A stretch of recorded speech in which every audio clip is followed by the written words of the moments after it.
All right, I guess, Megan, is it time? Nice to meet you again. Switching hour, I guess. All right, we're gonna start. Maybe just a question first, Megan. Is there any other advisory committee members? Like Don, is he? I've spoken with Don. It doesn't seem like he's going to make it. Thank you. All right, everyone. Okay, everyone is set? All right, so let's begin. Good morning, everyone. We're here to meet for the Community Planning Advisory Committee meeting. We'll call the meeting to order. And then always very important is the acknowledge, before we begin, I want to acknowledge the Saanich people whose territory this district building stands. We recognize and respect the First Nation communities, Pakachin, Sakem, Sawat, Sarslip, and Malhap. Thank you. Agenda number 3 is introduction of late items. Are there any late items?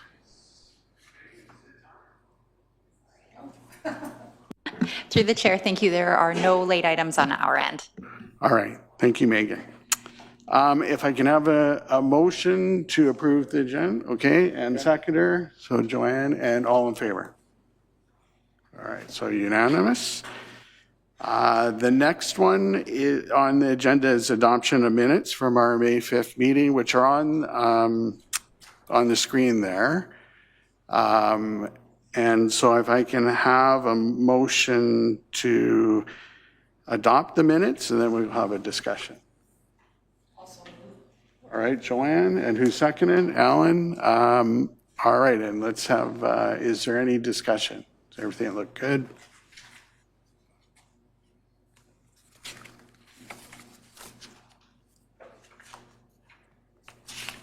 It obviously was a very busy meeting as we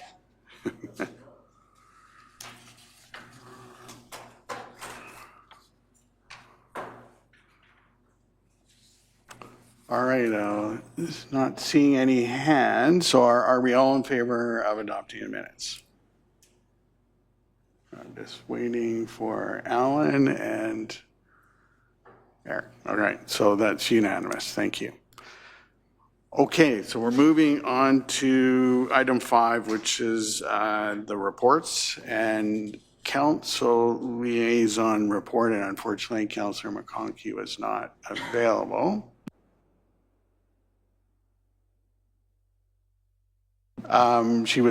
Is there anyone that will be able to speak for as part of the council? Through the chair, sorry, I have received no communication regarding that. Okay, if that does change during the meeting, we'll leave a spot there if that works out. And then we're going to the next report and welcome interim Director of Planning and Community Services, Joe Kalenda. Welcome, and we'll open it up to you. Thank you. Thank you, Mr. Chairman. My name is Joe Kalenda. I'm your interim Director of Planning and Community Services. I'm probably here for the summer, basically 3 months, and that can be extended or contracted depending on the needs of the municipality here, you know. And for those of you who are interested, I actually live in town in Saanich, so I'm a local guy here kind of thing, and in the district of Saanich, and my house is basically 3 blocks from the Oak Bay border and 2 blocks from Victoria border, near Camosun College Old Campus. I want to introduce Dylan and Monica. They're members of our staff, relatively new planners in our organization, and my intention is to hopefully have them attend many of these meetings so we can train them up and so on, you know. So that's Dylan and Monica, okay? My job over the next 3 months really is to get the zoning bylaw adopted. That's the issue that is most pressing right now, most timely right now. And you're actually 90% there. You know, on April 27th, Council gave first reading to your bylaw. Your zoning bylaw, 1606, the update, it's actually in pretty good shape as it is. You know, like all of the elements are there. The function of the zoning bylaw is to implement your OCP, which was adopted on July 25th, I think, or July 17th of 2025, July 2025. So the first function of the zoning bylaw is to implement the OCP, to give effect to the OCP. So you're very, very close to it. When I reviewed the council meeting of April 27, and there was about half an hour of questions from council, and all the questions were really, really reasonable. There were questions of definitions, information, how things work, how you might interpret things, and so on. So we're pretty close to getting adoption. What has to happen between now and adoption is to tidy up the zoning bylaw, the draft zoning bylaw, get it reviewed by UDI, get it reviewed by our legal counsel, our lawyers, and we also want to do a little bit of open house on it, open house information. And I'm not sure if we're going to have like a 2 or 3 day drop-in here with posters and so on, and people just drop in, and you know, Monica will be here and Dylan will be here, and they'll be able to ask questions about what the zoning bylaw says and maybe how it works and so on. We might want to do some surveys. We might want to send out some newsletters. I'm not sure. We have a communications department. Miles looks after all that stuff for us. And we'll just work something out with Miles that's effective, you know? So I think we're almost there. And I just want to maybe reflect on your meeting of May the 5th from the minutes. And Resolution 27, the Community Planning Association Committee resolves to support the North Saanich zoning bylaw number 1606. That was carried unanimously. Thank you so much for that. So that helps us on our way. And then Resolution 28 was the committee accepts the proposal staff report PCS 26011 and supports increasing the maximum allowable persons from 6 and 8 for occupancy in a principal residence to 4 and 6 in additional dwelling units. Now that was actually defeated. And if you wouldn't mind, like I'm not asking you to revisit your thinking on it, but I'm looking at this for the first time, and I think changing that standard from 6 to 8 and 4 to 6 has a whole lot of benefits for the community in terms of actually making short-term rentals more viable, okay? And I think there's more benefits to that than there are liabilities. So I'm just wondering why you voted the way you did. Is that your report, or do you have more to? Well, or do you want? That's basically my report. Now, Okay. You certainly don't have to answer my question here, but anyway, yeah, that's my report.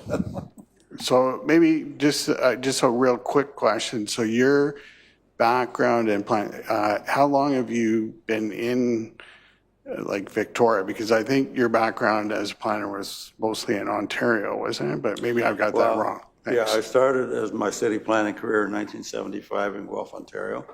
I finished my city planning career in 2008 in Victoria, BC. And since 2008, I've been acting as a municipal planning consultant for developers and for city planning kind of thing. And since 2008, I've done city planning for the municipalities of Merritt and Lansville and Port Alberni and White Rock, and now I'm doing it for North Saanich. Excellent. Thanks for, I think that was good background. Perhaps I'll just open it up to, well, I guess going back to your question of why we defeated, I would really recommend that you watch the minutes of the meeting on May 5th, because it really was laid out. It had specific, all 7 members here are representative of different areas in North Saanich. And we had some situations that were developed in some areas where potential fire, there was issues of potentially increasing parking was one that came up. yeah. So maybe what you're suggesting is great for some areas, but not necessary for others. Yeah. And I'll leave it up to the other committee members to provide any additional comments, but really recommend watching that because it was a 2-hour meeting. It was extensively discussed, and because it was unanimous, it was, others really did consider what you had proposed here of that it was an opportunity, but those are sort of my initial comments. But I'll open it up now we'll start with Joanne. Thank you. I just want to echo, that's exactly what I was thinking, rather than take it into an actual committee meeting that we're having here, Yeah. doing the research, and because it's all recorded, and it was very robust. And then once you recognize some of the membership here, the various backgrounds, you've got planning, community engagement, and whatnot. So I would recommend, because there were some good details out of that as well. Okay, thank you. Appreciate that. Eric? Joe, I have one question. You mentioned the bylaws, the approval of bylaws, and they need to go for legal approval or review. You also mentioned UDI. Why UDI? Urban Development Institute, I would like them to have some eyes on it so they can tell us if there's a practicality to implementing the zoning bylaw, which is to say, we have housing targets that we have to meet. Last year's housing targets were 60. We came in at 12. There's all sorts of good reasons for that, But if UDI looks at it, they'll be able to identify if there's any structural problems with the zoning bylaw that would prevent you from meeting your housing targets, okay? I think when we did the OCP back last year, I believe UDI had an eyeball at that as well.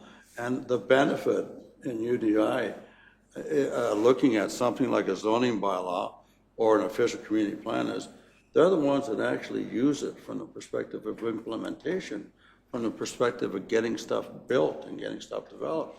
So if there's something in our OCP and our zoning bylaw which would actually prevent that, we would like to know that, because that makes our plan or zoning bylaw less effective if it can't accomplish the purpose for which it was created, So that would be why we'd want UDI to have a quick look at it. They may or may not do that for us, I just get to ask them, would you like to? And if they say, no, thank you, well, that's the end of it, Okay. Yeah. That, at least for me, was something new, because I haven't heard UDI mentioned before, certainly through these meetings. So, Yeah. thank you. So the one aspect of that, in following up to that, is that our May 5th meeting is North Saanich really gave a very good overview. Trevor Green provided. Yes. And essentially what we heard to adopt the bylaw unanimously is that what North Saanich was proposing would meet our housing targets. Yep. All right, so this concerns me a bit, especially because there has been a bit of a change. We're seeing new staff, and we don't know what the connection is with the past staff. And maybe you have a comment there that it's still all unity and all that part. But again, the May 5th meeting, for us to all unanimously support it, all 7 members, or 6, I guess we had, is that we had very good report from North Saanich Municipality in terms of Trevor Green and providing it. And so some of your comments right now give a bit of concern because it's almost like we're taking a step back, but maybe that, I might be interpreting it differently, and I open it up for the other advisory committee members, but maybe have a comment. Like, I would like to know what we voted for on May 5th is still the direction that North Saanich Municipality is going. So the answer is yes. Yeah. And is Trevor Green still part of? Trevor Parks? Or sorry, I meant Trevor Parks. I'm sorry about that. Yeah, Trevor Parks. Yeah, Trevor's a senior planner. He works for me now, and he's still part of the zoning bylaw update, yeah. As is Tyler, as is Monica, and as is Dylan. The whole team is still doing this, yeah. All right, great. Diane, did you have any comment? I actually had some questions directly related to zoning issues, but if there are going to be some kind of public engagement later, I can save it for then. Yeah. Okay. All right, thanks. And we'll go to Alan now. Thank you. Yeah, there's certainly nothing wrong with talking to UDI or the home builders or any organization. I mean, they provide information, but they are a lobby group. They lobby for their members. I've never seen UDI or the home builders say that densities are too low or regulations too high. I mean, are too low. So they have an agenda. They will use opportunities to push the agenda. I don't know if they'll make the time to comment on the North Saanich bylaw. They'll probably, in my experience, they'll probably send it out to some developers who have been working in the area and ask for their comments. And I'm not a mind reader, but I'm pretty sure it'll come back and saying we need 6 stories and 8 stories, because more density is easier to build, it's more marketable. So I can predict what UDI would say, that our approach to density in North Saanich is not going to be built. It's too low density, and that may be used by a council to increase densities on that basis. So I'm concerned for sure, but it's information that we have to accept the filters and things, the biases that it comes with, that's all. Developers are famous for asking for 100 because they want 50, right? And that's what they do. They negotiate. A developer who needs to build 50 units of housing on a parcel never asks for 50 units at rezoning because they know it may get watered down. So they always ask for 100, and then they walk away with 50, and council thinks they've struck a good deal, and council says, yes, I got my 50 units. So that's just what developers do. So we'll have to see how it unfolds. I'm not opposed to anyone talking to anyone, but there's very good reason why the densities in North Saanich have been kept at their proposed levels to preserve the character of the neighborhoods that they're imposing. And if you look at what's happening in communities around BC, driven by provincial housing targets, you're seeing developments all over the place that are very out of character with the adjacent neighborhoods. You're seeing single-family housing with 6 units right beside them that casts a shadow on their vegetable garden. They can't even grow vegetables anymore. So, it's certainly a concern that the housing advisor and UDI would always look at North Saanich and look at it as if we were North Vancouver, not North Saanich, and say, you need more density. You need higher density to make it easier to build those multifamily housing and make it easier to meet your housing targets. That's what's going to come back, obviously. So. Thank you, Alan. Greg? Thank you. I look forward to continued discussion on the development of the bylaws. I mean, all these perspectives are good, and I think we're in the midst of that process. I do not think we should be getting into the discussion regarding your question, Mr. Glenda, regarding the 6 or 8. I think this group has dealt with it, the council has dealt with it. We're moved on. So I don't think it's appropriate. It's not on the agenda. I don't think we should be talking about that. But the other topics regarding development of the bylaws are perfectly comfortable discussing. Thanks. Yeah, thanks again for your report. Especially given all the meetings that have occurred now, and to actually see the OCP actually get passed in July, that was a major accomplishment that occurred. And really what the community spoke was to have more engagement. And so these volunteer committees, advisory groups are trying to have that. It's one of the aspects is really trying to provide input before it goes to mayor and council so that they have a chance to essentially have some feedback from committee. The aspect of the housing aspect is a tough one for North Saanich. A third of the land is Crown land, a third of the land is airport, and then you have a third of the land that can actually be developed. And they're completely in different areas with different infrastructure. And unfortunately, the housing targets by BC doesn't have, what's been relayed to us from North Saanich is there's not funding attached to it to actually have infrastructure. So how are you going to get the infrastructure? It's going to be from taxes.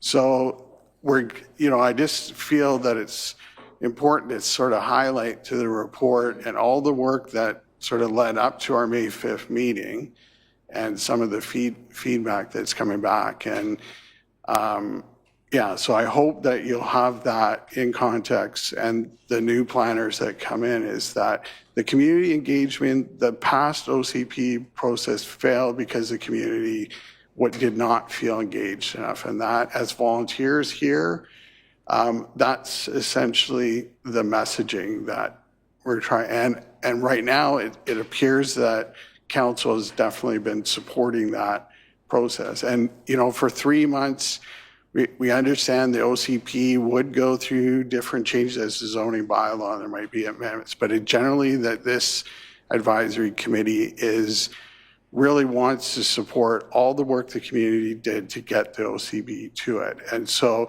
it's concerning if they hear that there's like a push to get this done in, you know, 2 months or 3 months or something like it. You know, essentially we adopted unanimously for that bylaw, and then, you know, it's going to be essentially what happens after that, right? So, Yeah. Can I speak to that? Maybe, yeah. So what happens after first reading is second and third reading and then adoption, okay? And in between first reading, which was April 27th, and adoption, whenever that happens, there's going to be a cleaning up of the draft zoning bylaw. And there's going to be some public engagement, some public information systems, some public information activities, drop-in or otherwise, and then it goes back to council for second and third, and then for adoption. So that's what happens between now and, let's say, August 31st. That's my target. We'll see where it goes. But after the zoning bylaw is adopted, then you get into the implementation, which is writing a DCC bylaw, writing an ACC bylaw, looking at your subdivision regulation and trimming it up so it is consistent with the zoning bylaw, and all sorts of other things. You know? So adopting the bylaw is the first step. Then you got to get into the other stuff that helps put it all into play, you know. Thank you for your comments. I really appreciate your perspective on how you see the world right now, you know. I appreciate that. Alan. Yeah, and one more thing. Keep in mind that the OCP is the overriding policy document. So the zoning bylaw implements the OCP. So to the extent the OCP has dealt with the issue of density, which was the main issue probably in the last 4 years, it's been resolved in the OCP. So the zoning bylaw has to implement it. If the zoning bylaw tries to change the OCP, there has to go through another process with the community to look at amendments to the OCP. So keep that in mind, that the OCP has dealt with some of these, how many floors and those. If they're in the OCP, that's what the zoning bylaw has to deliver by law unless we start amending the OCP. So just, you know, it's there for a reason. It's there as a comfort protection against the zoning bylaw veering off in a whole different direction. Excellent, thanks. Go ahead, Joe. And if I could just comment on Alan's comment, like he's absolutely right. The zoning bylaw implements the OCP. And you have a number of new residential zones in your zoning bylaw. You have a number of new townhouse zones in your zoning bylaw. You have a number of new mixed residential zones in your draft zoning bylaw. And all of those zones implement the OCP. There is no zone proposed in your new zoning bylaw that isn't consistent with the OCP. It all ties together. And I heard what Alan said about UDI. They might come back and say, well, we think you should do 6 stories. Well, we can't do that because the OCP that you adopted last year says we are a 3-story town. That's it. And as we go into the future, we're going to figure out how to become a 3-story town. So 6 stories isn't on the table, no matter who says it, you know. Because at the end of the day, the OCP is where it's at. The zoning bylaw is just a regulation. The OCP is where it's at. Keep your eye on the OCP. That's where the value is. Okay? That's excellent. I mean, that's really good feedback, especially since, you know, with some of the staffing changes that we're seeing. And I would recommend that is really a communication aspect to provide to the community. Because essentially, if you're looking for a lot of community engagement over the summer to try to have, I mean, this is some of the challenges that occurred with the original OCP process is, you know, this is going to be a challenging time to actually have a lot of community engagement over summer, but at least, you know, you're having some volunteer input into it. And, you know, we basically, from North Saanich Review last May, you know, to actually have unanimous support, I think is a pretty, because we're all from different backgrounds and areas. So, yeah, so hopefully this is a good introduction and welcoming you to the position. I hope it goes really well during this, you know, moving forward. But I don't know if anyone else has any questions at this time. All right, thank you very much for your, oh, go ahead, Al. Just a quick comment. I mean, and I'm happy to sit down with Joe at some point and go through the history of how we got here, because I've lived here for 35 years. But if you, to your point, Richard, when you reach out to the community and talk about a zoning bylaw, their initial reaction isn't going to be a strong reaction, because we've seen the public meetings so far. They've been quite satisfied with the zoning bylaw as drafted to date. But as soon as you start talking about UDI and other things, alarm bells will go off, because then people are going to think the consultation is about revisiting the last 4 years of the OCP, and that's not what the community would want to see, I don't think. So it'd be really critical in the communication on the zoning bylaw, as Joe said, is that we put some boundaries on the discussion. This is about implementing the OCP that was adopted. It's not about revisiting the OCP.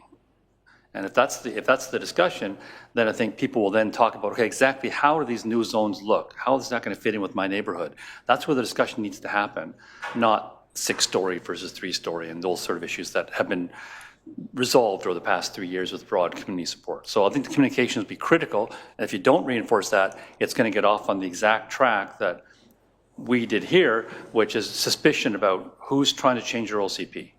Who didn't win it over the last 4 years and is now trying to change it through this next process. So that'll be an important communication piece. Okay. Can I speak to that, please? Yes. Go ahead. You know what? I'm getting the sense that nobody here thinks there's any benefit in talking to UDI. Okay. Now, my purpose in talking to UDI is to identify if there's a structural deficiency in the zoning bylaw. I don't think there is, but I'm just wanting other eyes looking at it, okay? Particularly from the development lobby. By the way, everybody's a lobby group, you know? Your Dean Park Community Association, they're a lobby group too. We only speak to lobby groups. There isn't anybody who's not a lobby group. And everything is positional. But, you know, if this commission doesn't think there's benefit in talking to UDI, I don't need to talk to them, you know? Alan, what do you think? I mean, if you don't think there's a benefit in talking to a technical group of developers, well, why would I do it? Why would I waste my time? Well, my view is that it would be a waste of time, actually. Okay. That it's more important to talk to developers, because we have an OCP that has boundaries on it in terms of density. The question that even I have is, can we meet our housing targets within our OCP policies? Yeah. Because the developers have told us during the OCP, they want 5 and 6 stories. They don't want 3 stories. So the question is, are there developers we can talk to who can say, here's how I can make it work with your existing OCP? And if they're probably local developers more than UDI, because UDI is based in Vancouver, and I know the UDI staff from the past. They don't know that much themselves. They're gonna talk to other people. And I don't know who they'll choose to talk to, because there aren't a lot of developers in North Saanich in the normal sense. But personally, I'm more interested in talking to developers who have developed, you know, on the peninsula at 3 stories, and can they make that kind of density work in North Saanich, and find out if there are some barriers with infrastructure or fine-tuning the zoning to make it work. That's my bias. Okay. Okay, Greg? Thank you. In general terms, I think the purpose of this committee, and probably anyone talking to councils, the more perspectives stated are good. So I have not a problem talking to anybody. Yeah. But I'm not interested in getting a formal lobby from anybody either. Discussions and learning perspectives, that's how we learn. And we go back and make decisions, and decisions have to be re-looked, because if we learn something new, we do that. But we have to be careful. There's a difference between learning and talking to people or organizations and being lobbied for their own position. Right. And I'm not interested in that. There's a time and a place for that, it's just not here. So I wouldn't mind learning from people, that's the purpose of what we're trying to do, but we have to do it carefully, and for many of the reasons that Alan has said. Thanks. Yeah, do you want to say? Go ahead. I wasn't going to say anything more, but I'm going to have to just, I think to one of the key things is, and maybe because following some of your comments, because I'm reflecting back, when we first started our OCP, and, many of us spent many years in evening meetings and stuff, and I remember we had a consulting group that was used to urban development, and I remember going to open houses where they didn't realize some of the projections that they had. They had some young planners that said, oh, they thought everywhere there is a sewer line and a water line. And being in a neighborhood where there was a fire and the fire hydrant ran out of water in 12 minutes, that's where I get on the public safety, quiet enjoyment, and I agree with keeping it local, because the thing is, we're not like Sydney, we're not like some of the other more urban areas, even though they're kind of rural. And that's where I'm pleased to hear that you're looking at keeping the OCP that was through the community, based on what the taxpayers are paying. But like I say, I've got concern when, not all of us have all the infrastructure within our current homes. So I'd be thrilled to be able to get a gas line. So, there's some realities. Yeah. And, the thing is, again, too, as a taxpayer, a resident, and now we're and spending the time on these other committees, so making sure that we're heard. Yeah. So appreciate that and I appreciate the comments of my colleagues on here, because it's been a long haul. Okay. Yeah, thanks, Joanne. I think in terms of your question on, speaking with UDI, and you've heard Alan's comments and others, is my first recommendation is really to go back on a couple of the past meetings that we've had, because even when, the OCP passed, and then there was a motion from a development that was looking, I can't remember how many stories, 8 stories, right? Yeah. And if you go back and you hear the discussion, because the committee members would like to see more housing available and stuff. And the one thing you say 3 stories, well, let's be clear, it could be 4 stories if it's supporting seniors. Yeah. So that's a very, housing or whatever. yeah, and that's something that the community really lobbied for in the OCP process. And I think by going through our past discussions, you'll have a variety of different input from different, and the other advisory committee meetings too. But you'll hear sort of a common theme, which, is if you're building something, you need the infrastructure. Yeah. And the province isn't stepping up with infrastructure, and that means it's going to fall on taxpayers. And parking, if you look at the aspects that were relayed on that one, review, was parking and infrastructure. We shouldn't have to rely on Sydney for our fire services, right? If something comes up. Right. And if you have those in context in, getting up to speed, that's going to be very supportive for any lobbying groups or that kind of, and this advisory committee is not a lobbying group, because we're all represented. So, and you have another 2 committees as well. So I recommend going through it, and as Alan commented, it's great to, talk to other and get, further support. But it's also, and especially because you're coming in, and it's trying to really get up to speed with the community, because what I learned from the first OCP, if it doesn't proceed that way, then there'll be, and of course this is an election year, so it's going to become, so I just wanted to, hopefully that's good comments and feedback, and also to Thank you. The new planners, not that you're new, but in terms of North Saanich. Any further comments by anyone? All right, not seeing any, we'll move to the next agenda item. But thanks very much for your report. Well, you can, if you want to hear the other, we're going to be talking about the tree bylaw updates. There's zoning bylaw update is actually going to be discussed here, and Just to clarify, Felicia always stayed throughout the whole meeting. okay, so we're moving to item 7, a tree bylaw working group update, which is a verbal update from working group members. And from the May 5th, we passed the following motion, and North Saanich Council basically approved this. So is there any North Saanich update, or is this something that's open for us to discuss? Okay, great. So I open it up to the 3 members for an update, and maybe I'll start with Joanne. Thanks. As far as an update, there is no update. I was hoping, no, I thought maybe Mayor Jones was going to be around to place Irene on this, or is he? Yeah, Through the chair, I don't have an update. okay. So I think we're in limbo. I'm not sure about anybody else, but yeah. Through the chair, we could add this on to the July agenda for discussion. Well, I think it's going to be ongoing, but maybe we'll just have a general discussion first. And it's great that you have the notice of motion, because maybe I'll start with the notice of motion. I think we have the man of the hour that can maybe address this, enter the gallery.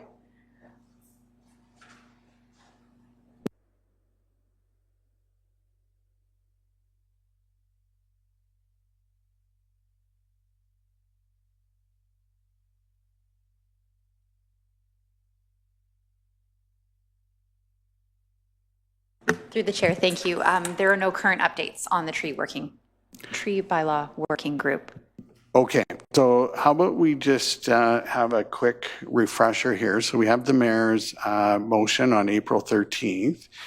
And if we can just move down to the mandate, just to make sure. So basically, review existing tree protection bylaw and best practices. Jurisdictions, consider the impacts of tree regulation on agriculture, environment, public and private property, engage with residents and relative interest holders, and provide recommendation to council through this advisory committee.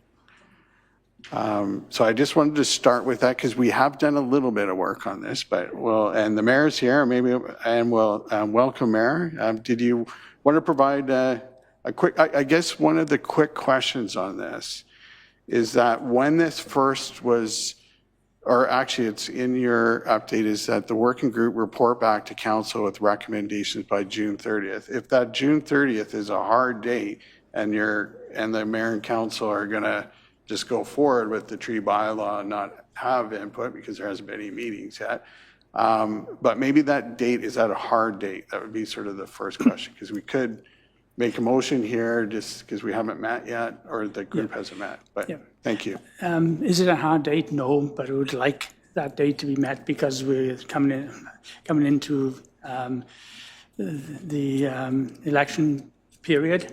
So we'd like to get things, not leave too much open for next council, let's put it that way. Because if we miss the 29th in front of council, then we've got very few council meetings after that. Mind you, I can always call one. But the key is, do we want input from the committees? 100%. And of course, with the input we're looking at is that, as an example, is one of the reasons we've structured it the way it is so that the committee members on the tree bylaw can go out to the public and talk with the public, and also engage with those that are experienced with trees. A perfect example is, to me, is with the farming community. They've got apple trees, as an example, that are more than 8 inches diameter, that are no longer producing the fruit that they once used to. Right now, under the tree bylaw, they have to get permission to cut them down and may not get permission to cut them down. So those kind of farmers, as an example, need to be interacted with to find out is what would they like to see that would benefit going forward, how they produce fruit and how they produce anything else that they produce on their particular farms.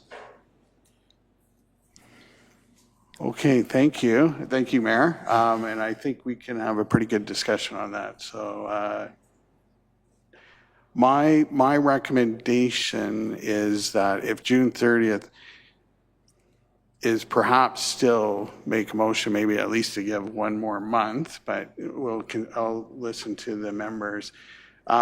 We have collated in terms of tree canopy, and there was a March 7th meeting of, trying to make sure, it's Saanich Peninsula Environmental Coalition. And there were some recommendations there regarding, canopy. They had some specific, and they're worried about enforcement and monitoring and those kind of components. But so when I'm looking at the mandate in terms of reviewing, the production of this current and its best practices from comparable jurisdictions, and obviously the information collated by the Saanich Peninsula Environment Coalition right up to the end of March is perhaps a good reference document to provide comments. There are perhaps potential that can request from northsaanich, whoever the planning committee, in terms of knowledge on how many trees are being cut down now, and maybe give an update on that, and that could try to collate before June 30th. But I just offer a few suggestions in there and then open it up to the working group members. So Diane, did you want to speak on anything? I guess the three of us are just waiting to be notified as to when we meet. And I think, we all probably have a lot of ideas that we want to input. But who's organizing the meeting, and why haven't they contacted us?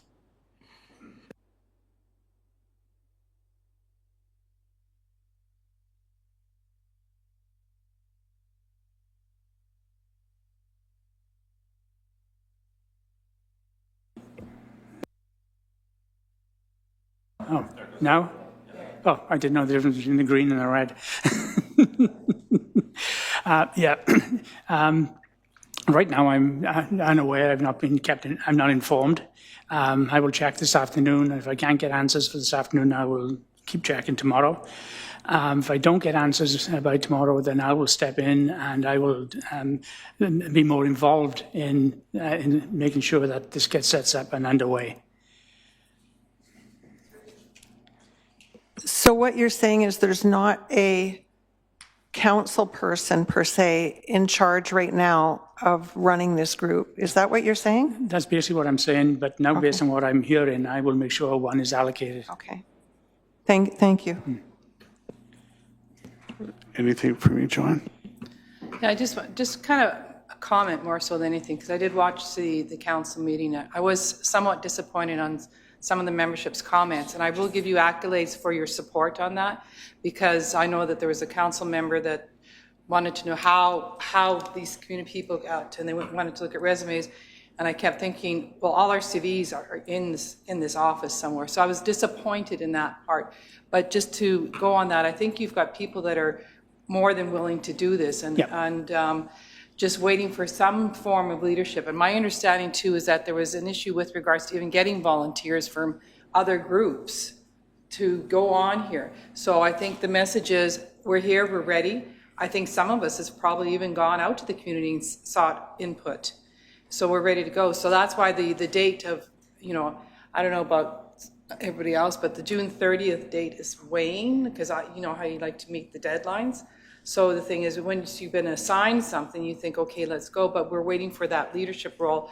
Or if you said, or somebody says, okay, you guys just meet, set up a chair and go for it and report, and just let us know. Yeah. But again, I appreciated your comments about what you were looking for was community input. And that's what we are as community members. Sure. So thank you. No, we will get flexible with that 29th, because first of all, the tree bylaw is not required with the OCP bylaws, as an example. It's separate. So it doesn't delay anything else. And at least if we can get ready and have something ready for the tree bylaw, even July, even August, as an example, I'd be loath to bring it in front of council to vote on it, to tie the hands of the next council. But at least we will have something ready for them. I would like to get it done, obviously, during this council. But again, I'll make sure that this gets more priority, let's put it that way, from myself. Not that I was downgrading it, I wasn't. It's just I was leaving it run, assuming things would get done. And I'll make sure they get done. Craig? Thank you. I'm pleased that we're going to get things done, because that was my comment. We don't have anything to report because we haven't done anything. And I don't want to repeat all the conversations already been said, but let's get on with it. You know, it's meant to be a more informal discussion on learning group, but we need somebody to say, call a meeting, get her moving, and have the discussion. Thanks. Yeah. All right, well,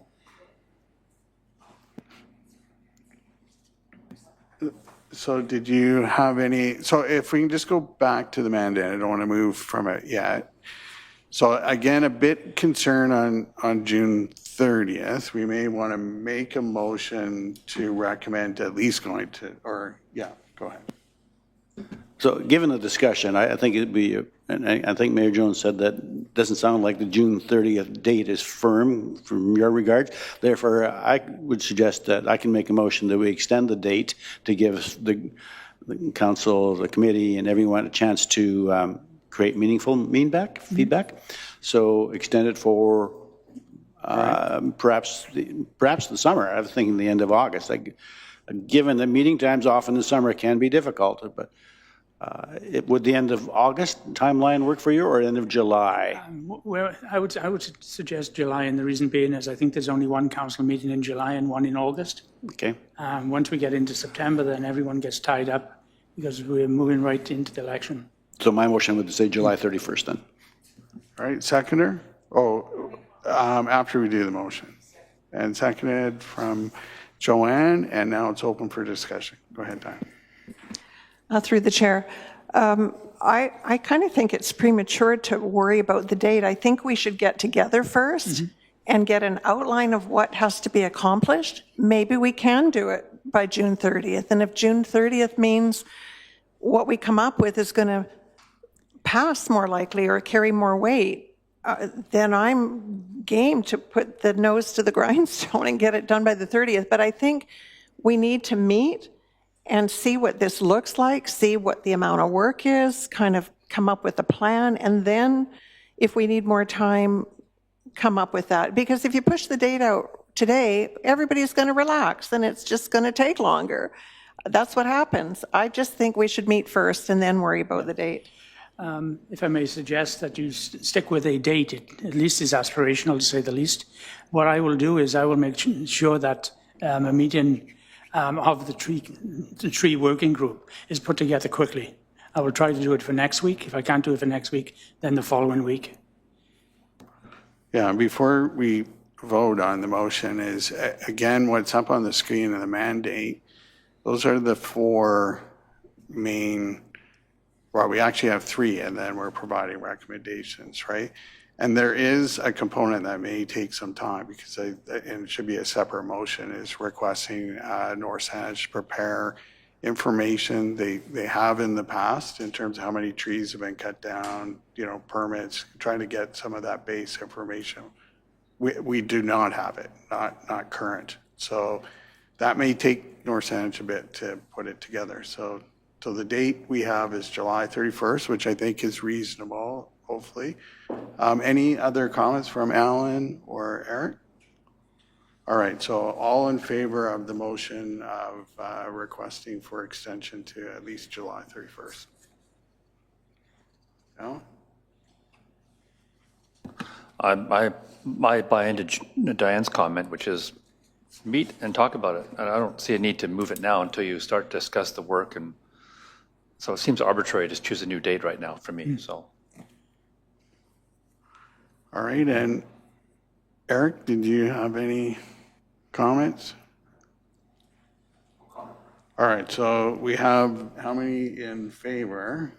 So far, it's, yeah, I know, yeah, there's 3. And I see no others, so, and it's 3-3, which I think basically means that it will pass, right, in terms of, but at least the mayor, having the mayor here understands the concern. Do we have to, is the recommendation to make a motion so that we can request for North Saanich to provide information on? Any ideas? Sorry, could you repeat the question, Chair? Well, it's if we want to make a request of North Saanich to provide an update on anything about, tree permits, the number, I just remember when I was on the Planning Commission before, they had a really good summary, but it may take a bit of time. But Yeah, that's a good question. Through the chair, I will connect with, I'll connect with the right person, and I will get back to you very soon with an answer. Thank you. so do you think we need a motion for that, or can we just? I'm a little bit nervous on the motion. The reason being is we've got staff now already working on the elections. So staff time is very, very limited. And so I would like a motion because then at least staff know they've got something, but I'd be concerned if the motion was too restrictive. Yeah, okay, so maybe I'll make a motion. And again, because I was familiar with the output that they provided when we were the Community Planning Commission, and it seemed like they could just get it from electronic record number of permits or those. I don't know, I'm just curious from the planning department of whether that information is. I just had my GIS tutorial before I came to this meeting, and the answer is maybe we can get the information quickly, but I'm not sure. So the motion is just a request of North Saanich Municipality to provide whatever information they can on tree permits, cutting down trees, or any information that will support the review of the working group. Do I have a seconder? Joanne seconds. Any discussion? And okay, go ahead. Correct me if I'm wrong, if you know here, but I'm sure I've read this information and it's quite easily accessible. I believe it's in the quarterly reports. Every tree cut, the numbers, the permits, all of it is there. I don't think it's hard rather than burdening staff, I don't think it's hard for us to find. Well, we're asking for like the current information. Yeah, this is every quarterly report, so we have it for this year. How many trees are cut, how many permits. I believe the information is accessible. Thank you. Okay, so but this motion, before I turn it over to Joe, is really just requesting the best information they have. So if it's from the quarterly report, then it's going to be fairly easy for them to provide to us. But do you want to put another job on the staff when they have so many things that we're waiting on them for? I mean, we can easily pull this, is what I'm saying, without having to burden staff further. Thank you. Go ahead, Joe. If really what you want is a collation of the annual reports in terms of tree permit activity in the district of North Saanich, like whatever that means, if you're just looking for the numbers that are already in annual reports, if that's what you mean by information, we can probably put that together fairly quickly. If you're looking for a more detailed analysis of trends and all that kind of stuff, we probably can't do that quickly. Okay? Okay, so I still want the motion to stand, and hopefully it is quick. And you're saying that the staff have a lot of potential other tasks, but this tree bylaw going forward is going to be, staff are going to collate a recommendation. And so this is actually basically requesting staff to start pulling together some information that's going to support this working group. So and it sounds like at the very least, we should get whatever they recommend. Through the chair, I'm wondering if once the group meets and we figure out what what information we need, not just from North Saanich, but from the community, then could we come back and, I mean, couldn't we just ask for it then? Isn't it premature today until we meet and decide what's needed? Just my thoughts on that. Maybe this is too soon. I think we've got to meet first and see what we need. If we're trying to meet the July 31st, it's, well, let's just keep the motion on, and how many people are in favor of this gentle data request from North Saanich? Go ahead. Quick procedural question. I don't think the motion passed to extend the date because we didn't have a majority in favor. So you can ask staff to confirm, but it was three out of 6, and that's not, it doesn't pass the motion. So we're still stuck with the June 30th deadline. Yeah, we're still stuck with that because it's a 3-3 vote. Yeah. The only time, if it's a 3-3 vote of council or committee, then it fails. The motion fails. The only time it passes is if it's a challenge of the chair, where a tie would go with the chair. And of course, this is a majority vote. Okay, so given that aspect, then having more information is better, especially if you look at the mandates that are in the part. So again, I put the motion of the request to North Saanich, and all in favor. Yeah. To request the general request. Yeah. 2, 3. All right, so we have, and Diane's not voting for it, so we have 5 out of 6. So motion passed. Thank you.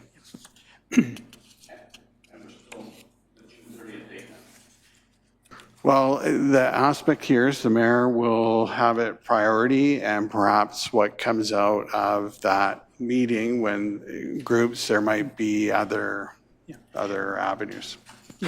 To reiterate, I'll be pushing this quickly, and if we have to have a motion with regard to changing that date, I can do it at council,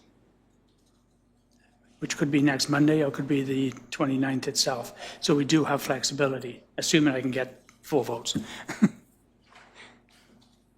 Yeah, and then the other part is this committee is meeting in July, so that's the hope that we'll have a more wholesome update then. Okay, any other? All right, so that is the tree bylaw. Now we're going to the zoning bylaw update, which we had earlier from, and we'll just see if Joe has. I'm so sorry. I think I misspoke in the front end. I was just supposed to tell you who I am and do it here. Anyway, I gave you the update, and it's still our objective to get this adopted ASAP. And because once the zoning bylaw is adopted, you can actually implement your OCP, no questions asked. So. Yeah, thank you very much for the update earlier. It was well timed. And as you know from this advisory committee is that it was unanimously supported, and those discussions. Is there any other comments? Okay, thank you. So now we're moving into motions and new business number 8A, and it's the proposed recreation facility in Centre Saanich. And the following motion was to defer consideration of bylaw number 4761. Now, is this something that North Saanich is leading, or is it something that we're just discussing? Thanks. Through the chair, I believe Mayor Jones can give an update on that. All right, thanks, Mayor.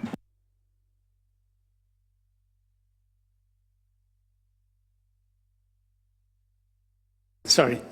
North Saanich is not leading this. Where we are right now, we haven't heard officially, but our understanding is there may be a reconsideration of the decision of Sydney. My understanding was that the reduced square footage, which I believe came from 10,000 square feet down to 7,500 square feet, was passed at the Rec Commission either last week or the week before, but I believe it was last week. So I believe the number now has dropped from something like 14 million down to about 10 million. But one of the reasons why this council, I believe, voted to defer was because Sydney voted in the negative, and it made our choice pretty much neutered, so to speak. If in the meantime a reconsideration comes before Sydney, and the reconsideration is accepted, then we can move forward with our vote with regard to that number, but the reconsideration is going to be on the 10,000 square feet, not the 7,500. If there is no reconsideration, then a vote will come with regard to the new numbers at 7,500 square feet. And I would suggest again that we see what Sydney does, because we're not leading this.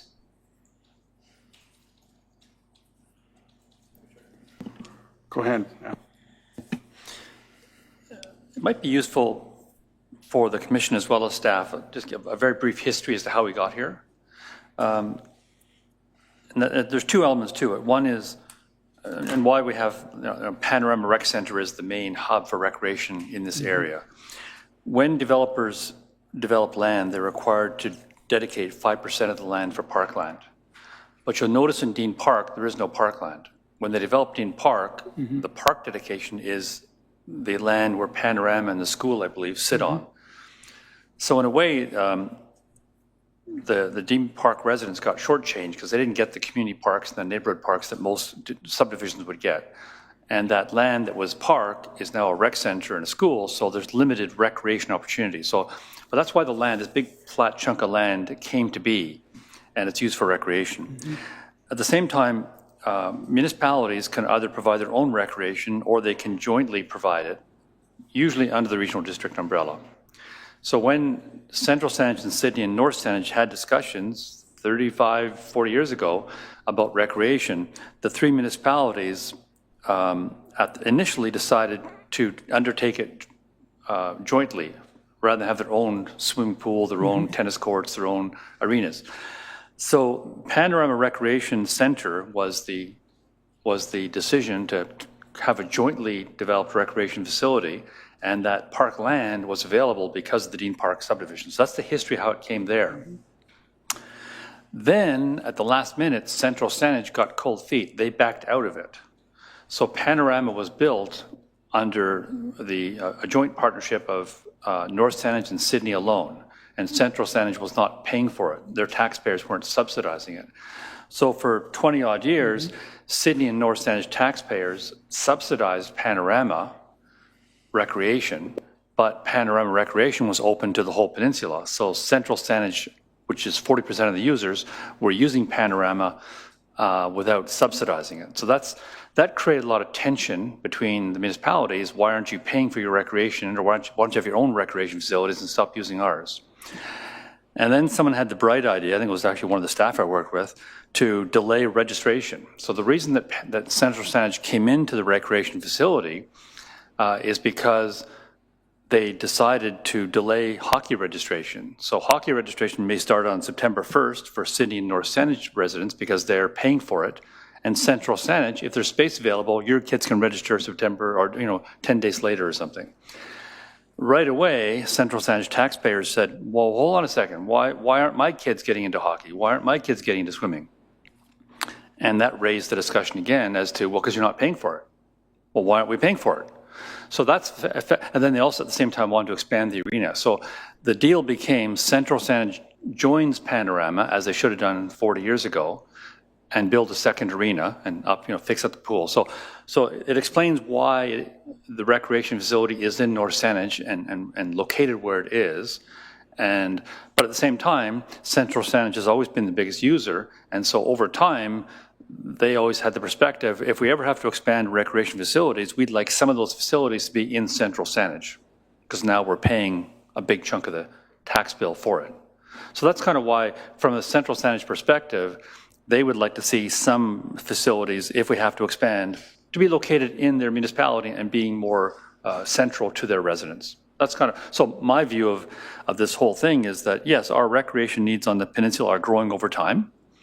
And as we have new facilities, we should be open to having those facilities spread around to be more convenient for more people. So if our gym's too busy, they need a second gym, even though I'd be paying for it as a taxpayer, I fully appreciate why Central Saanich should have the secondary gym or something, because it should be more convenient for their taxpayers. That's just some history as to how we got here.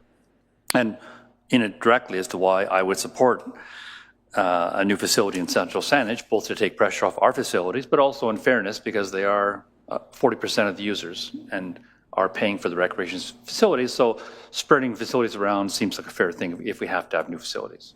That's just history. Excellent, thank you. Any other comment? Go ahead, Eric. I had a question. And so through the chair, I don't know whether it's our mayor or Alan could inform me. So there was originally for this project to be a $14 million loan, and Sydney homeowners were going to contribute $47 roughly a year. And I believe Central Saanich $63, but North Saanich was going to contribute $73. Can somebody educate me as to why the big gap from 43 to 73 between Sydney and North Saanich? I see the white button and I assume it's on. My apologies. We're basically looking at the funding model that the CRD uses, which is based on assessed value by BC Assessment. And North Saanich is the second highest average assessed value of the CRD, just behind Oak Bay. So, of course, the average assessed value in Sydney is a lot lower because there's a lot more condos. And Central Saanich is closer to us because they have less condos, but some. So when the allocation of the dollars comes in, they then base it again, as I've just said, on the average assessed value. That's why we are the highest. So it's not based on users? No, unfortunately not. I've challenged this at the CRD because I'm not a fan of BC Assessment. But there has to be another funding mechanism, because what we're also looking at is that when we have Victoria, as an example, that wants something to be allocated over the CRD, funded over the CRD, Oak Bay and us end up paying the most per household, and Victoria ends up being one of the lowest per household. So it's a funding model that I don't like. I don't like that either, Devin. And I can just add to it. It's the default, right? So Yeah. in legislation, if you want to raise money, you do it, whether it's municipal taxes, a regional district, or hospitals, whatever it is, you raise it on for every $1,000 of property value, you pay a certain amount. That's how your taxes are determined, right? So our properties are worth more, so we would pay more. It's not to say they couldn't adopt a new funding model. They could decide each municipality pays the same, but for all the other recreation and other services they provide together, they follow that default model. So we pay more for everything in North Saanich because we have more expensive property, basically. Transit, libraries, we pay for everything based on our assessment, and our assessment's higher. So, not overall, but a person with a $10 million house pays 10 times more than a person with $1 million house, unless they change the formula, which is not easy to do. You can imagine it opens up a lot of discussion. But so it's simply an assessment. We have high assessment. We pay more for all services that are jointly provided. Thank you. So I just a quick follow-up question to that. So currently right now, Sydney is determining whether they're going to support it. Is that correct? That's what I believe. I have not spoken with Sydney. I'm only getting what's in third hand. Yeah, so this question, because if it's 14 million and they do not support it, does that gonna go? No, it ends. All three, Central Saanich, North Saanich, and Sydney, have to vote yes. Okay, If one says no, it doesn't occur. That was really good, thanks. I actually like that model, because the other model is on the alternate process, AAP. alternate approval process, which is a negative way of voting, because you have to get a minimum of 10% of people voting. And the last number I got at the CID on the AAP, where there's, basically 460,000 people living in this area, 17 people wrote in. So, of course, the AAP failed, or the challenge of it. So the negative being is that if you don't get that 10% that's saying no, it automatically passes. Yeah, go ahead. You want more history? A little more history and then we'll... Okay. Basically, there's multiple ways to fund regional services. Normally, you just go to referendum. Each municipality, you vote. But a referendum costs a lot of money. So if you believe something is non-contentious, you can save the taxpayers a lot of money by holding this alternative process, which is like a counter petition, basically. It's if no one's objecting to it, it passes. But if 10% object to it, we have to go to an overall vote and do it. They technically could do an overall vote for the whole service area, the whole 3 municipalities, but they rarely do that.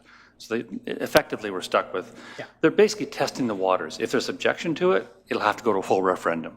That's all. Correct. That's how it works. Great. Go ahead, Diane. I have real concerns about this development in Central Saanich. Some questions that I have are, who decided it should be weight room and fitness? Those things locations are much more easily found for those things in schools and other facilities like Green Glade at a low cost.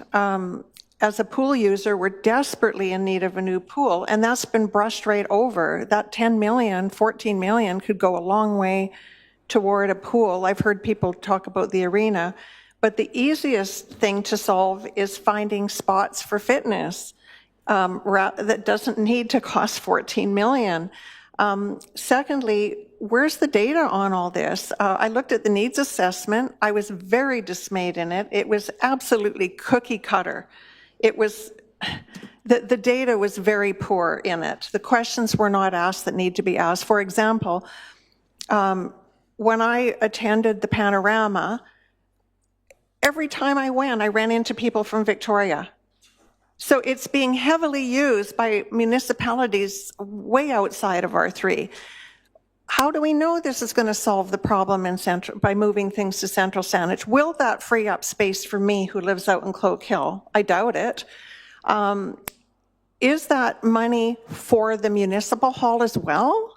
How is that hall being divided, the cost of it? I've got a list of questions. Sorry, I'll be a few minutes. How do we know how much of that is paying for council chambers versus our fitness room? This idea of combining it doesn't seem to benefit anybody in North Saanich. It's benefiting Central Saanich, and it sounds like they haven't even paid for 20 years or whatever. Panorama is central to everybody. It takes me just as long to get there as somebody from Central. In fact, they're closer than where my house is out in Cloak Hill. It's central. Let's keep it central. If more services are needed, let's find a way to put it at Panorama. There's got to be ways to do that. In their needs assessment, there's no long-term planning. They say they don't want to build based on long-term plans because of the cost. Well, then you're just looking at it again in 10 years when your pool's too small again. It's cheaper to build with a long-term plan in mind now than to keep having to look at it every 10 years. The community's needs are not being met. People like me don't even go because I can't get the scheduling. I go to do the walking lane. There's 8 people sharing one walking lane every time I go. They say that the lane pool can take 329 people. What? There's 8 lanes. I have no idea where their needs assessment information came from. It's crazy. But somehow from that, they've determined fitness and weight are the priority for a huge amount of money. I say, if we're talking that kind of money, let's do a swimming pool. It's crazy to put that into a service where you can get, you can rent a room somewhere. And the whole thing upsets me. I'll say one last thing. I just checked, we just got our tax assessment. So I added up what the increase has been. Do you know the increase during this council's time, that's year 22, 23, 24, or sorry, 23, 24, 25, and 26, my total tax has gone up $823. In 4 years, $823. Now you want to add another 73, plus whatever 5% increase every year. So this is not acceptable, and I'm speaking for, I'm sure, a lot of people in the community that are really tired of paying more taxes. So we need to stop and think about this. We need to stop and say, where's the data supporting that this is the only option for fitness and weight rooms? Where's the data saying that that's the priority over a swimming pool? Where's the data showing that if they open that it's going to open up spaces for us at Panorama? I doubt it. I doubt it, because people aren't going because they can't get in as it is, because people from other municipalities are coming. I don't think it will open up spaces. What I'm hoping, or it certainly won't help the swimming, which I don't go because there's no room there when you go. We need an adult pool. We need to separate the kids' pool from the adult pool. But between taxes and the location not suiting North Saanich and no guarantees that this will help us, and certainly no data to support that the community feels those are the priorities, I think this whole thing is a bad idea to support. Thank you. All right. Thank you, Diane. That was a good part of our, our discussion. So one quick question, and then we can consider some direction. When I listened to council and from my review, it sounded like Panorama would not be affected if another facility was in place. Essentially, the need was there's more users that are going to Panorama, and this would be able to reflect. But do I have that interpretation correct? Thanks. That's correct. What we're also looking at is a number of other aspects with regard to this. Will it offload some of the pressure that's on Panorama? Yes. To what degree? I have no idea. I'm not a fan of the needs assessment. I simply don't understand it, where they get the numbers from myself. But what you're looking at is a number of aspects of this. Is Panorama's aging. Population is increasing. So we got a combination of things. We got to account for the increase in population to provide services, and recreation is one of those. The other aspects is deferred maintenance and new maintenance that will be required over the next 5 to 10 years on Panorama is going to be expensive. With regard to add in to Panorama as a swimming pool, as an example, there's simply no space. We've gone through this, and what limited space there is available, say, to increase the size of a gymnasium or a weight room or whatever you want to call it, the cost of building new is always going to be cheaper than the cost of renovating. The question is, how much? Glenglades is at capacity and cannot be expanded because of the ALC. It's in the agricultural land, and permission to expand that will not be, my understanding, is not on the cards, will not be given. So we kind of caught between a rock and a hard place, so to speak, is we've not just got to look at what's going to be there in 2 years. And if that new one goes ahead in central Saanich, how much pressure will take off? Yes, we're going to be paying for it in North Saanich, but we're also going to be paying in 5 to 10 years for the update of Panorama. And that is going to be far in excess of 14 million. So would I rather that the 3 communities continue to fund? Yes, because if Central Saanich went back to where they were before and said, well, we're not interested, we're not getting the benefits out of it for our residences, therefore we're not going to pay, then we've just got Sydney and North Saanich. So there's a lot of things on the sidelines of this that need to be considered, not just the financial side of it, but I'll use the term the political side of it. Yeah, so actually, I think we should make a motion. and for direction back to council. And then we'll open a bit more discussion on it. And essentially, from what I heard today, if Sydney does not approve it, it's not going ahead. So does someone want to make a motion? I could. My motion would be that we either support it or we don't and start. So we can start. The motion is if Sydney votes in favor, is that the advisory committee would recommend supporting the proposed recreational facility in Central Saanich. Not saying that I would vote that way, but this is the motion. And if there was a seconder to that, then we can do a vote, unless you want to do a different motion. Go ahead, Alan. Well, I wouldn't suggest linking it to Sydney, because what they decide is what they decide. They don't need to link it Yeah, to Sydney. okay. Just All to right. keep it a bit simpler. All right, so the motion is that we recommend support to Mayor and Council in support of recreation facility in Central Saanich. And if I have a seconder, then we'll open a discussion and we'll have a vote. All right, so Alan so now it's open for discussion. So we know right now what's before is that we're listening to the user and that aspect. In this particular case, it would be that, if it goes forward, it would be 3 municipalities based on what I've discussed. But is there any other discussion, or could we vote? Go ahead, Alan. I mean, I think what Diane's talked about is probably a feeling in the community. A lot of people have the same feeling. The whole point of doing this alternative process is for non-contentious items that you can get through quickly, not have to go to the expense of a referendum. If you have to sell it to citizens and explain all the different ins and outs of why this is a good idea, then it's probably too complicated. And they haven't done a job. They haven't done an advertising job. They're doing this quickly and trying to get it ahead. My guess is that this is going to fail, that at least one of the Sydney or North Saanich Central Saanich will vote for it because they want this facility, but either Sydney or North Saanich may say it's not a good idea.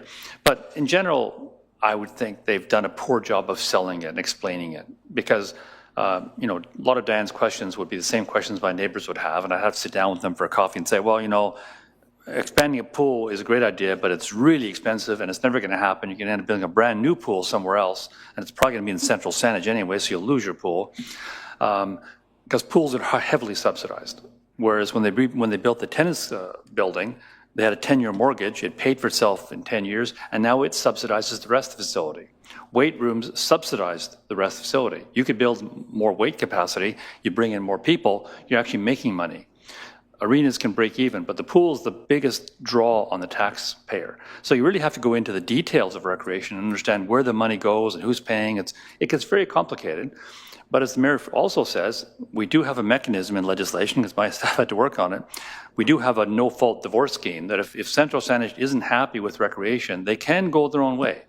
They can no longer be a member, drop out, and do their own facilities.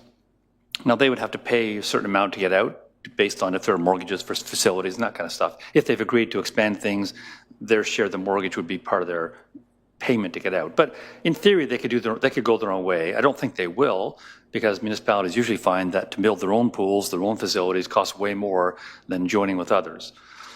I think this is a bit of a mess. I think it's being pushed quickly, and I don't think it's going to pass because it's moved quickly. So one option for us is to have a motion that says, we think this requires a lot more community discussion and information before North Saanich Council should believe their citizens have broad support for it. Something along that line, rather than just I would support that. Okay, so let's scrap our initial motion. Okay, well, we can all just vote against it. You can withdraw it. Okay, yeah, we'll just withdraw it and we'll make the new motion. And go ahead, Alan. The motion is we recommend to council that they do not support the current proposal on the basis that the project requires significantly more communication and consultation with residents to explain the costs and benefits and the implications before council should be comfortable supporting the facility, something along that line. I would second that. All right, we'll have Eric there. Any further discussion? We've probably had quite a bit. All in favor? So that's unanimous. There we go. Is 100% correct. At the CRD, this has not really been discussed, period. Before the last council meeting and voted on this, there was a whole pile of reports that we didn't even know about. And when I checked further on it, I find, and again, when you check further on it, this is not getting it directly from the chair of the CRD, but it's that my understanding of it is that they were in a rush to get it done because summer was coming. Well, their rush is not our rush. And I agree with everyone here that this should have been sold to the public. It has not been, and we have, in our due diligence, we have to sell it to the public. We can give a recommendation, yes or no, but our residents should know. And right now, they know nothing. And in fact, most of council knows nothing. All right. I do think, Richard, that it's important for intermunicipal relationships to not be seen to be against recreation in central Saanich. We're opposed to the lack of information, the lack of communication, the lack of process to explain the benefits and the costs. That a quick approval wouldn't be a responsible thing to do for taxpayers without going through without doing the work. That's all we're saying. Let's do the work and then bring it to the taxpayers and let them vote on it. Don't try and slip this thing through over the summer for a quick project that no one really fully understands. So as long as the mayors are careful not to get into a big fight over recreation services, that's not the issue here. They need recreation. We need more recreation. Let's do it in a thoughtful way with good process. That's all we're saying. That's right. That's all they're saying. Yeah. And I agree with that statement because what we're looking at, recreation is not just sports. Recreation is arts and entertainment. And as an example, more recently, the way the funding of Mary Winspear, as an example, has changed. It's now become CRD. This one's a little bit different because it's just the three communities right now, and I don't think we'd want to go in the entire CRD because there's all pile of swimming pools that we would end up paying for a portion of. So, as Mayor of North Saanich, I will always be siding with the fact recreation is very, very important for our residents. All right, well, excellent discussion. Thanks, Alan, for all the history and for the mayor being here today. That really did help this discussion further. I guess we're moving on to the last item on the agenda, which is the new terms of reference. And again, back to Megan, is it something just for us to discuss? Okay, so that's great. Yeah. So I'll open it up for, I know Diane's not here, but I open it up, from this, is council approved the recommendations for the terms of reference? And really keying back to the first working group feedback when the committees were formed on April 8th, council and so I'll open up. Did you have any comments or questions here? No comment, really. The changes that we asked for were accepted, so. And for you, it's fine? I'm just glad they were accepted after all that, but there's a lot of discussion on it. Thank you. Go ahead, Greg. I see this is the conclusion of the process and we don't need any more discussion. Just the only comment that is really going back to the great work that the working group did. And I wasn't part of it, Joanne was, and others. And they had other recommendations that haven't really been, sort of fully discussed. It's basically, again, it's really trying to have that, that active engagement from the volunteers to provide input to mayor and council. One of the recommendation, and I think it is in the terms of reference, is again trying to have potentially more opportunities that the committees would be able to meet once